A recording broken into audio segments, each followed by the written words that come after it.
Pro-life advocates are planning their annual March on Washington next week. Tonight, we're getting a sense of where their anti-abortion movement stands. Pro-life movement. Chief legal correspondent Shannon Bream takes a look. Ahead of this year's March for Life, held by pro-life advocates on the anniversary of the Supreme Court's Roe v. Wade decision, which essentially legalized abortion nationwide, there is new data showing opponents of Roe are making great strides at the state level. They're responding to a regime of abortion on demand at any point.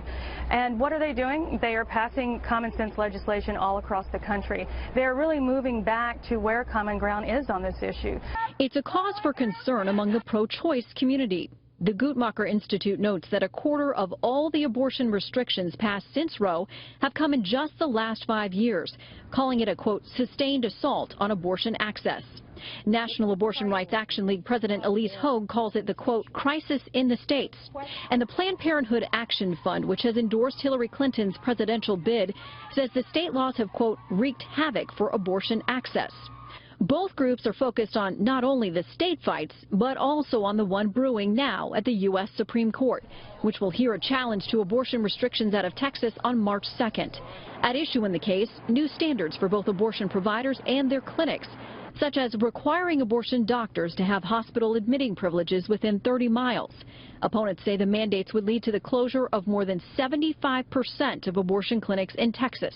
And then there's the presidential election. Make no mistake, this election will determine whether Roe versus Wade continues to be the law of the land. Pro-life advocates say they're counting on making sure that doesn't happen. We expect to have a pro-life president, and this Congress is ready to go ahead and move on some of the healing that this nation needs to see on this issue. Late today, we learned that Planned Parenthood has filed suit against the Center for Medical Progress, or CMP. That's the group behind those undercover videos that show Planned Parenthood doctors discussing the transfer of the remains of aborted fetuses. CMP's founder told us today, quote, game on, and says he looks forward to deposing everyone connected to what he calls the, quote, illegal baby body parts racket. Brett.